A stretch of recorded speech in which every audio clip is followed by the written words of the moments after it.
Hello बच्चों, आज हम शुरू करते हैं कक्षा 7 का पाठ 10 अपूर्व अनुभव। इस पाठ में दो बच्चों की कहानी है, तोतोचान यासुकी चान। बच्चों, ये नाम आपको थोड़े अलग से लग रहे होंगे क्योंकि ये भारतीय कहानी नहीं है, एक जापानी कहानी है। इसके लेखक हैं तेत्सुको कुर्योनागी। इसलिए आपको नाम, इसमें जो भी नाम आएंगे पाठ के, इसके बच्चों के या फिर किसी जगह के, वो सब आपको जैपनीज़ नेम हैं, इसलिए आपको थोड़े से अलग लगेंगे। तो बच्चों, शुरू करते हैं पाठ अपूर्व अनुभव। सभागार में शिविर लगने के 2 दिन बाद तोतोचान के लिए एक बड़ा साहस करने का दिन आया। इस दिन उसे यासुकी चान से मिलना था। इस भेद का पता न तो तोतोचान के माता पिता को था, न ही यासुकी चान के। उसने यासुकी चान को अपने पेड़ पर चढ़ने का न्योता दिया था। तो बच्चों, इस स्टोरी में दो बच्चे हैं, एक तोतोचान जो लड़की है और एक यासुकी चान जो लड़का है। जो यासुकी चान है वो विकलांग है, यानी उसकी टांग थोड़ी सी नहीं चल पाती, वो अच्छी तरह है, उसकी टांग से चलना बड़ा मुश्किल है। तो वो दोनों दोस्त हैं। तो दोनों एक दिन मिलने वाले थे, परंतु उन दोनों के माता पिता को इस बात का नहीं पता था। यासुकी चान को तोतो चान अपने पेड़ पर चढ़ाना चाहती थी। तोमोए तोमोए है एक जगह का नाम। तो बच्चों, तोमोए में हर एक बच्चे का अपना अपना एक पेड़ है, तो वो उसको अपनी संपत्ति मानता है। जो तोतो चान का पेड़ है वो बाहरी हिस्से में था, कोहुन बुत्सो जाने वाली सड़क के पास, मैदान के बाहरी हिस्से में कोहुन बुत्सो जाने वाली सड़क के पास था। बड़ा सा पेड़ था उसका, और अगर उस पर चढ़ा जाए तो पैर फिसलने का डर रहता था, परंतु अगर ध्यान पूर्वक जाएं तो आराम से 6 फुट की ऊंचाई पर द्विशाखा तक पहुंचा जा सकता था। द्विशाखा होती है जहां से पेड़ की दो शाखाएं, दो टहनियाँ निकलती हैं, उसको बोलते हैं द्विशाखा। बिल्कुल झूले जैसी जगह थी। तो चांद अक्सर वहाँ छुट्टी में आकर बैठ जाती थी या स्कूल के बाद भी वहाँ मिलती थी। जब वह पेड़ पर बैठती अपने, तो दूर दूर तक देखती रहती थी और नीचे चलते हुए लोगों को भी देखा करती थी। उसे वहाँ बैठना बहुत अच्छा लगता था। तो वहाँ जो तोमोए में बच्चे, हर एक बच्चे के पास अपना अपना पेड़ है और वो बच्चे उसको अपनी अपनी निजी संपत्ति मानते हैं।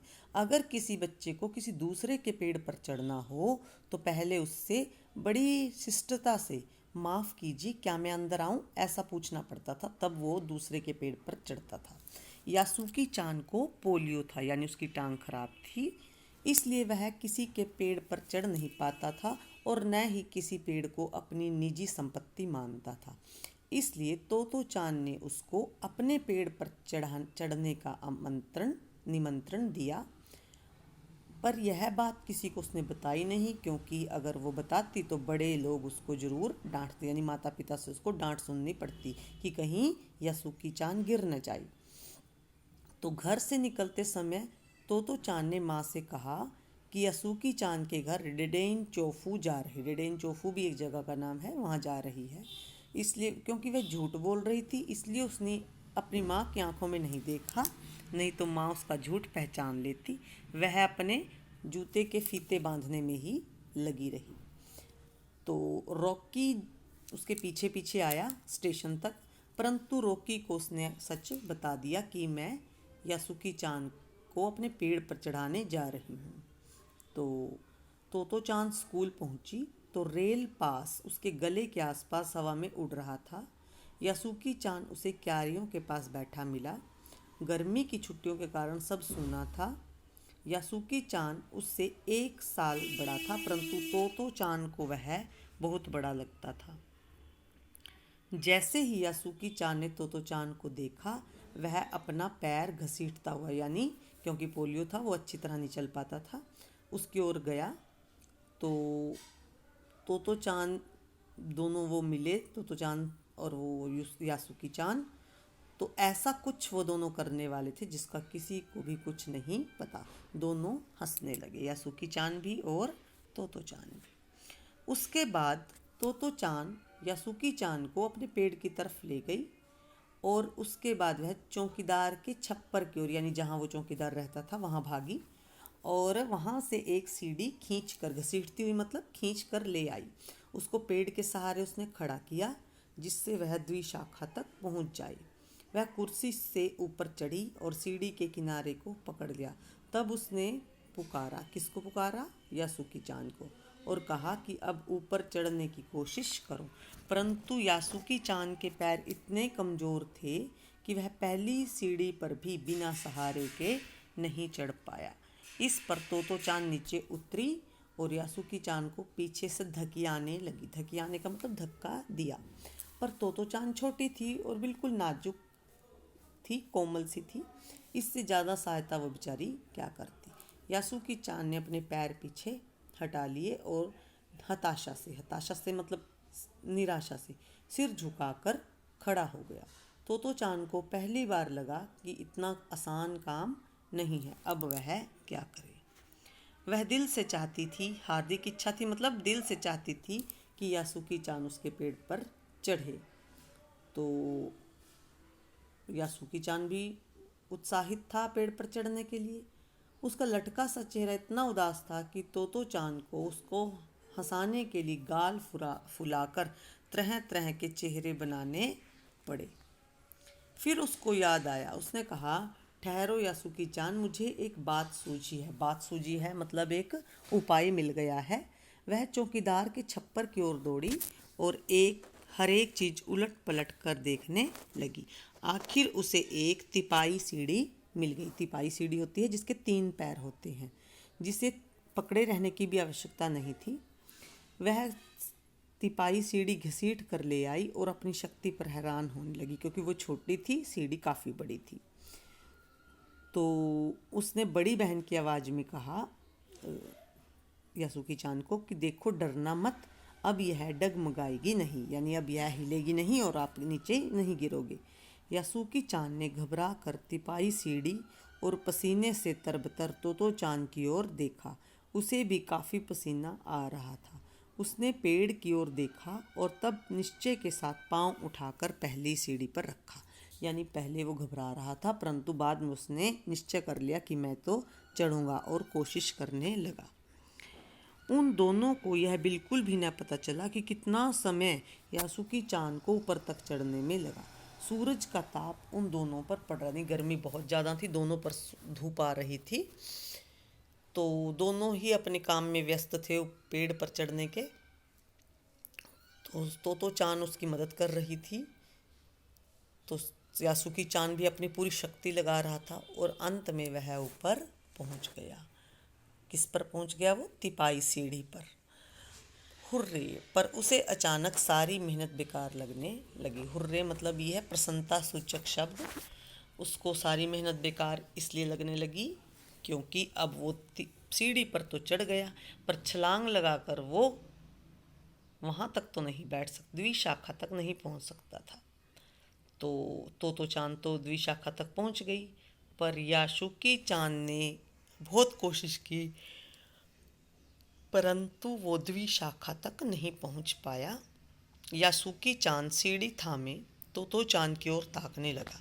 तोतो चान की रुलाई छूटने को हुई, मतलब तोतो चान रोने जैसी हो गई कि अब ये ऊपर नहीं चढ़ पाएगा। उसने चाहा कि यासुकी चान को अपने पेड़ पर आमंत्रित कर तमाम नई चीज़ें दिखाएगी। वो चाहती थी कि मैं वहाँ बिठाकर उसको पेड़ पर अपने बहुत सारी चीज़ें दिखाऊंगी, परंतु वह रोई नहीं। उसको डर था कि यासुकी चान भी रो पड़ेगा अगर मैं रोई तो यासुकी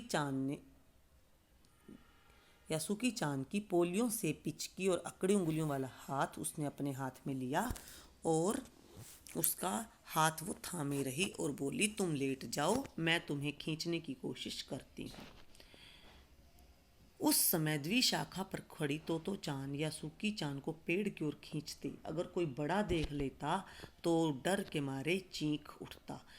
उसे वे सच में जोखिम उठाते दिखाई देते, यानी वो इस प्रकार उसको खींचने लगी कि देखकर डर लगे।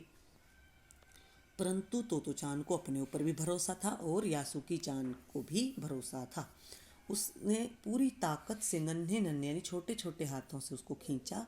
बादल का बड़ा टुकड़ा बीच बीच में छाया करके उन्हें धूप से बचा रहा था।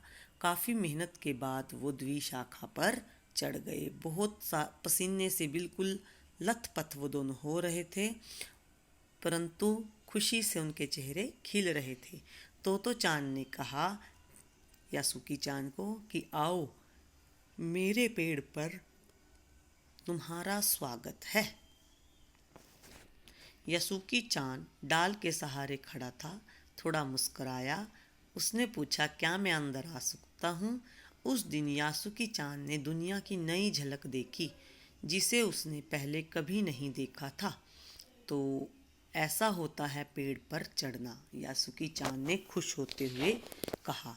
दोनों बहुत देर तक इधर उधर की गप्पे पेड़ पर बैठे हुए लड़ाते रहे। यासुकी चांद ने बताया कि मेरी बहन अमेरिका में है और वहाँ टेलीविज़न नाम की कोई चीज़ होती है, यासुकी चांद बता रहा था। तो वह कहती है कि जब हम जापान में टीवी आएगा, यानी ये बहुत पहले की लिखी हुई है, उस टाइम टेलीविज़न जापान में नहीं था। तो वो कहती है कि टेलीविज़न एक में हम घर बैठे बैठे सुमो कुश्ती देखेंगे। तो टेलीविज़न एक डिब्बे जैसा होता है। तो चांद उस समय यह नहीं समझ पाई कि यासुकी चांद के लिए, जो चल भी नहीं सकता, घर बैठे चीज़ों को देखना कैसा है, अर्थात वो कितना खुश होगा। वह तो यह सोचती रही कि सोमो पहलवान घर में रखे किसी डिब्बे में कैसे आ जाएगा, उसका आकार तो बड़ा है, डिब्बा छोटा है। पर उसको बात बड़ी अच्छी लगी। उन दिनों टेलीविज़न के बारे में कोई नहीं जानता था। पहले यासुकी चांद ने ही तो चांद को उसके बारे में बताया था। पेड़ मानो गीत गा रहे थे और दोनों बहुत खुश थे। यासुकी चांद के लिए पेड़ पर चढ़ने का यह अंतिम मौका था, पहला और अंतिम मौका था, क्योंकि उसको पोलियो की वजह से गिरने के डर से कोई पेड़ पर नहीं चढ़ाता था। तो बच्चों, ये थी कहानी अपूर्व अनुभव।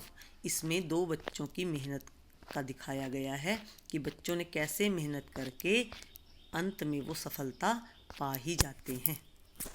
तो हमें भी निराश नहीं होना चाहिए, बल्कि मेहनत से ही हर काम करना चाहिए, तभी हम अपने काम में कामयाब हो सकते हैं।